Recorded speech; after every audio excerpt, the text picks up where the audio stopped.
परम सम्मानित मंच एवं प्यारे साथियों, मैं एक दो घटनाओं के माध्यम से अपनी बात कहने की कोशिश करूंगा। ये गुजरात के राजकोट में रहने वाली एक स्कूल अध्यापिका जयश्री बेन के जीवन की कहानी है। दुनिया की हर मां की तरह उस मां ने भी बहुत से सपने देखे, अपने इकलौते बेटे को खूब पढ़ाया लिखाया, अच्छी तालीम दिलाई। बेटा भी सफल हुआ, प्रोफेसर बन गया, डॉक्टर बहू से शादी हो गई, घर में पैसों की कोई कमी नहीं रही, जीवन में सब कुछ ठीक ही चल रहा था। लेकिन बुरे दिन कुछ ऐसे आए कि बूढ़ी मां को लकवा मार गया, पैरालिसिस हो गया, हाथ पैरों ने काम करना बंद कर दिया, तो मां अब बिस्तर पर पड़ी रहने लगी। एक रोज कुछ यूं हुआ बीमारी के दिनों में कि बेटे ने मां को सहारा देकर खड़ा किया। मां बड़ी खुश हुई कि मेरा बेटा मेरे बुढ़ापे की लाठी बन रहा है। बेटा मां को पकड़कर धीरे धीरे सीढ़ियों के सहारे छत पर ले गया। मां बड़ी खुश हुई कि मेरा बेटा मुझे धूप दिखाने ले जा रहा है। छत पर जाने के कुछ देर बाद बेटे ने अपनी मां को गोद में उठा लिया। मां खुशी से भाव विभोर हो गई कि मेरा बेटा जान गया है कि मुझे सीढ़ियों से चढ़ने उतरने में दिक्कत होती है, मेरा बेटा मेरी कितनी फिक्र करता है, मुझसे कितना प्यार करता है। लेकिन उसके बाद उस बेटे ने जो किया, हाथ उठाकर दुआ कीजिए कि दुनिया का कोई भी इंसान वैसा ना करे।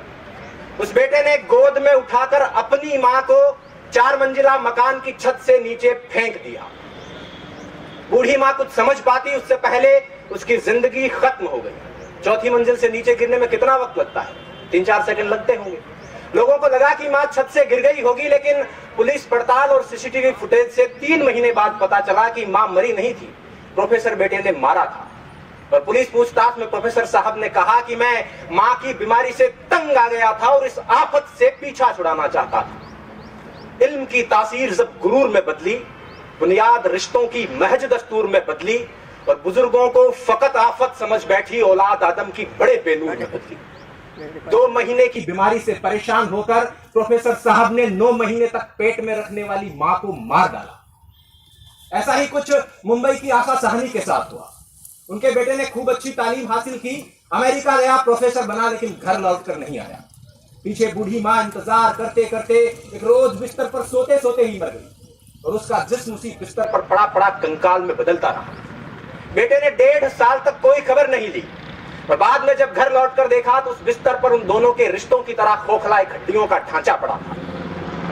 ऐसा ही कुछ सूरत की चंपाबेन के साथ हुआ, ऐसा ही कुछ इलाहाबाद के कमलेंदु श्रीवास्तव के साथ हुआ, ऐसा ही कुछ इसी शहर के ब्रह्मपुरी में रहने वाले एक बुजुर्ग के साथ हुआ। एक आध घटना हुई होती तो कहा जा सकता था कि उस मनुष्य की मनोवृत्ति में कुछ फर्क रहा होगा, कुछ विकार रहा होगा, लेकिन ऐसी घटनाएं बहुत सामान्य हो चली है। अखबारों में रोज यही खबर है और इन घटनाओं में एक दुखद समानता यह है कि ये उन घरों में घटित हो रही है जिनमें बच्चों ने बहुत अच्छी तालीम हासिल की है। मुझे आज बोलने के लिए जो विषय दिया गया था वो ये था कि तालीम तो है लेकिन तहजीब कहीं खो गई है। हालांकि पग पग पर इस बात की गवाही मिलती रहती है, लेकिन ये घटनाएं इस बात को पूरी तरह से सिद्ध कर देती है कि तालीम तो है लेकिन तहजीब कहीं खो गई है। शिक्षा तो है लेकिन संस्कार कहीं खो गए हैं, सभ्यता कहीं खो गई है। अब प्रश्न यह उठता है कि ऐसी घटनाएं हो क्यों रही है, तहजीब खो क्यों रही है। दरअसल हम जिस तरह से अपने बच्चों को पालते हैं और उन्हें सिर्फ तालीम देते हैं, उससे बच्चे प्रोफेसर, इंजीनियर या डॉक्टर तो बन जाते हैं लेकिन इंसान नहीं बन पाते। स्पष्ट कर दूं कि मैं शिक्षा नीतियों को कोसने के लिए खड़ा नहीं हुआ हूं। दुनिया के हर देश में शिक्षा नीतियां इसी तरह से काम करती हैं। अकादमिक शिक्षा का संस्कारों से सीधे तौर पर कोई लेना देना नहीं है।